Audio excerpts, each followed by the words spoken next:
बहुत समय पहले की बात है। एक बड़े और समृद्ध राज्य में एक बुद्धिमान राजा राज करता था। उसके 4 बेटियां थीं, सभी एक दूसरे से बिल्कुल अलग लेकिन बहुत ही खास। पहली बेटी का नाम अन्या था। वह बहुत आज्ञाकारी थी और सभी लोगों का सम्मान करती थी। दूसरी बेटी थी सुहाना। वह पूरे राज्य में अपनी सुंदरता और नम्र स्वभाव के लिए जानी जाती थी। तीसरी बेटी वीरा को युद्धकला में गहरी रुचि थी। वह तलवार चलाने में निपुण थी और घुड़सवारी भी बहुत अच्छे से जानती थी। सबसे छोटी बेटी थी दिया। वह बहुत बुद्धिमान और शिक्षा प्रेमी थी। उसे किताबें पढ़ना और नई बातें सीखना बहुत पसंद था। चारों बहनें आपस में बहुत प्यार करती थीं और हमेशा एक दूसरे की मदद करती थीं। राजा को अपनी बेटियों पर बहुत गर्व था। एक दिन राजा ने सोचा, अब मेरी बेटियां बड़ी हो गई है। अब समय आ गया है कि मैं उनकी शादी के बारे में सोचूं। जैसे ही यह बात राज्य में फैली, दूर दूर से राजकुमार आने लगे। वे राजकुमारिया को देखने और उनसे विवाह का प्रस्ताव देने लगे। लेकिन चारों बहनों को विवाह में कोई रुचि नहीं थी। उन्होंने राजा से कहा, पिताजी, हम अभी शादी नहीं करना चाहती। हमारे सपने हैं जिन्हें हम पहले पूरा करना चाहती है।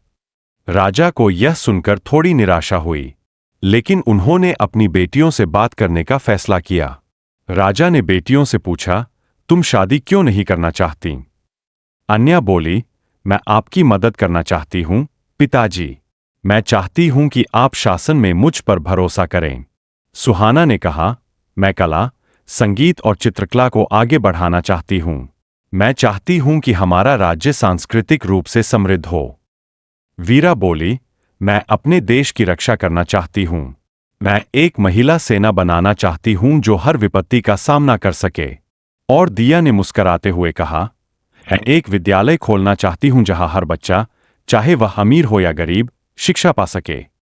राजा बेटियों की बातें सुनकर बहुत प्रभावित हुए और बोले, मेरी बेटियां केवल राजकुमारियां नहीं, बल्कि भविष्य की रक्षक है। मैं तुम्हें तुम्हारे सपनों को पूरा करने की पूरी आजादी देता हूं।